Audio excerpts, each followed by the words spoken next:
Hai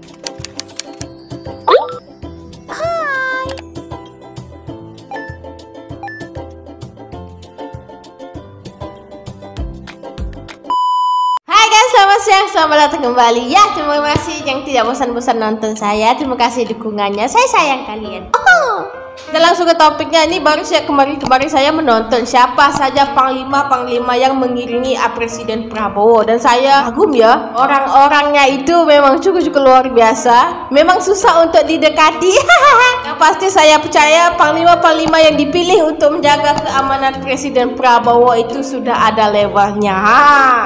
Belum habis itu, ternyata ada lagi guys, asisten yang dipertanggungjawabkan untuk menjaga nyawa Presiden Prabowo. Ini sudah panglima, ini asistennya pula, ataupun istilahnya kalau orang Indonesia selalu katakan tuh jadi pas pampresnya Prabowo. Channel beda enggak, rela mati demi melindungi nyawa Prabowo. Sosok Serda Ucok jadi pampres Prabowo. Ini Serda Ucok ini siapa? Nanti kamu komen di bawah. Let's go to the video. Let's go. Prabowo Subianto resmi dilantik sebagai Presiden Indonesia sejak 20 Oktober lalu. Sebagai orang nomor 1, Prabowo mendapat pengawalan ketat dari Pas Pampres. Pas Pampres merupakan orang-orang terpilih yang memiliki keahlian penjagaan yang sangat tinggi. Oleh karena itu, hanya prajurit terpilih yang ditugaskan mengamankan Presiden.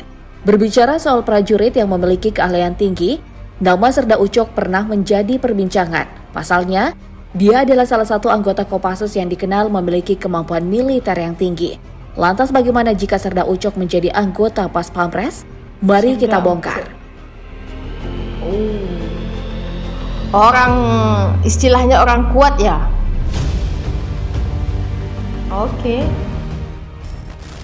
Pasukan pengamanan Presiden, disingkat Pas Pampres, adalah pasukan yang bertugas melaksanakan pengamanan fisik langsung jarak dekat setiap saat kepada Presiden dan Wakil Presiden, mantan Presiden RI dan mantan Wakil Presiden RI beserta keluarganya, serta tamu negara setingkat kepala negara atau kepala pemerintahan, dan juga bertugas menyelenggarakan fungsi protokoler kenegaraan dalam rangka mendukung tugas pokok TNI.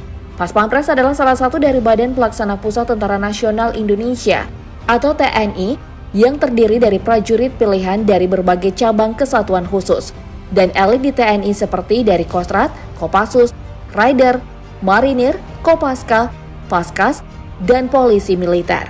Dan sebelum reformasi juga direkrut dari Polri. Pas Pampres lahir secara spontan bersama dengan proklamasi kemerdekaan Republik Indonesia. Sama halnya dengan kelahiran TNI dan Polri. Ketika kemerdekaan Republik Indonesia diproklamasikan, terlihat adanya para pemuda pejuang yang berperang mengamankan Presiden. Para pemuda yang berasal dari Kesatuan Tokomu Kosakutai berperan sebagai pengawal pribadi, dan para pemuda ekspeta atau pembela tanah air berperan sebagai pengawal istana. Anggota Pas Pampres bukanlah orang sembarangan. Mereka berasal dari prajurit Angkatan Darat, Angkatan Laut, dan Angkatan Udara sesuai kebutuhan operasional. Peraturan Menteri Pertahanan Nomor 2 Tahun 2014 menjelaskan. Ini jadi Pas Pampres nih ada yang wanita juga kan guys, atau cuma laki-laki saja? Nanti kamu komen di bawah. Perekrutan anggota Pas Pampres dilakukan melalui proses seleksi dengan persyaratan tertentu oleh TNI. Agar bisa masuk ke Pas Pampres, maka tak sembarang orang bisa melakukannya. Mengingat seleksi yang dilakukan pada pemilihan Pas Pampres cukup ketat. Pas Pampres itu sendiri adalah bagian dari Tentara Nasional Indonesia. Untuk bisa masuk TNI tak cukup hanya dengan mempunyai postur dan bobot tubuh yang ideal, namun dibutuhkan strategi untuk melewati serangkaian tes untuk bisa terpilih. Jadi dapat disimpulkan bahwa untuk bisa mendaftar sebagai Pas Pampres, maka anggota tersebut harus menjadi anggota TNI terlebih dahulu. Adapun terdapat persyaratan umum yang harus dipenuhi calon anggota Pas Pampres, yakni 1. Berstatus sebagai prajurit aktif Tentara Nasional Indonesia, 2. Berpangkat Serda hingga. Kalau saya tengok di sini rupanya menjadi Pas Pampres itu tidak semudah yang dijangka ya. Ada apa tuh? Ada syarat-syaratnya ya. Kapten. 3. Berusia maksimal 40 tahun. 4. Memiliki tinggi badan minimal 170 cm. 5. Lulus seleksi administrasi, kesehatan, dan psikotes. 6. Memiliki surat rekomendasi dari satuan asal. Untuk menjadi Pas Pampres tidaklah mudah. Ada beberapa tahapan seleksi yang harus dilewati bagi para pendaftarnya. Apakah Serda Ucok memenuhi syarat jadi pas pampres? Sebelum terjerat kasus cebongan, Serda Ucok adalah bagian dari Kopassus.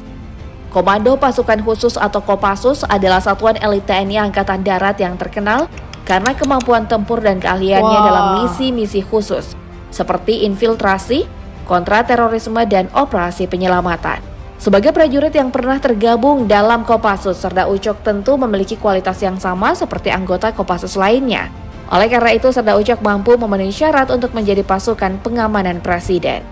Kasus yang melibatkan Serda Ucok atau peristiwa yang dikenal dengan... Kalau saya tengok di komentarnya, Serda Ucok ini banyak sekali dukungannya ya. Banyak yang berbangga dan wajib diangkat Bang Ucok menjadi pampapres Pak Prabowo. Ini apa komen kalian? Kasus cebongan terjadi pada tahun 2013 dan cukup menggemparkan publik di Indonesia.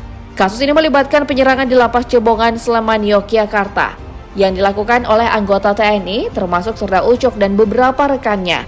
Peristiwa itu berawal dari kasus pengeroyokan yang menyebabkan prajurit TNI bernama Serka Heru Santoso hingga tewas.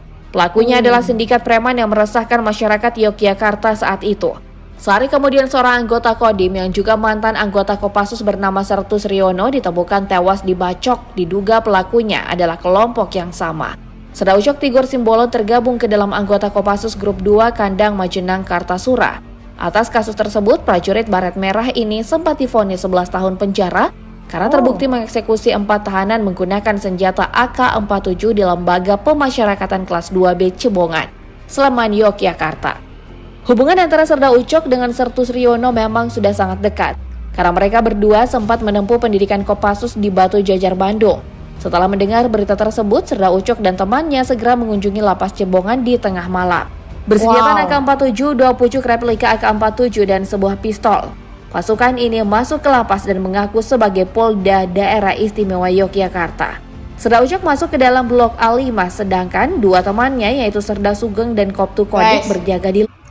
Patutlah ya, Serda Ucok nih sangat-sangat dikagumi ya, sampaikan mau sekali diangkat untuk menjadi pimpinan negara. Ternyata ada kisah silamnya yang cukup membanggakan. Di sini Ucok memberikan tembakan pada pelaku pembunuhan Serka Heru dan Sertus Riono itu. Keempat korban ini bernama Yohanes Juan Manbait, Gamaliel Yermianto Rohiriu, Adrianus Chandra Galaja, dan Henrik Benjamin Sehat Tepi Angel alias Deki. Serda Ucok divonis 11 tahun penjara karena dia terbukti melakukan pembunuhan tersebut. Serda Ucok dan rekan-rekannya kemudian diadili di pengadilan militer. Mereka mendapat hukuman atas tindakan mereka, meskipun dalam prosesnya sempat terjadi pro dan kontra dari masyarakat. Sebagian masyarakat menunjukkan simpati dan memahami motif balas dendam tersebut, tetapi sebagian lainnya menganggap bahwa tindakan main hakim sendiri tetap tak dapat dibenarkan. Pujian dan dukungan untuk Serda Ucok mengalir dari berbagai kelompok masyarakat, seperti yang dilakukan oleh ratusan orang yang tergabung dalam Kaulo Ngayogyakarta Hadiningrat. Mereka menggelar demo di kantor auditor militer 211 Yogyakarta. Spanduk berwarna merah bertuliskan "Bebaskan 12 prajurit Kopassus dari segala tuntutan" terpasang sebagai salah satu. Maksudnya dia ditahan 11 tahun dan sekarang adakah masih berkhidmat atau bagaimana guys? Nanti kamu komen. Itu bentuk dukungan. Dukungan lain datang dari warga yang tergabung dalam Kaulo Ngayogyakarta Hadiningrat mendatangi TPU Pracimalaya Kuncen Yogyakarta. Dengan baju serba hitam-hitam, puluhan warga berdoa dan menaburkan bunga di atas pusara Ijon Jambi. Mereka juga membawa bendera merah putih dan membawa foto Ijon Jambi ukuran besar. Koordinator ziarah Ambar Anto mengatakan, ziarah ini juga menyerukan kepada Majelis Hakim Pengadilan Militer agar nantinya menjatuhkan vonis seringan-ringannya bagi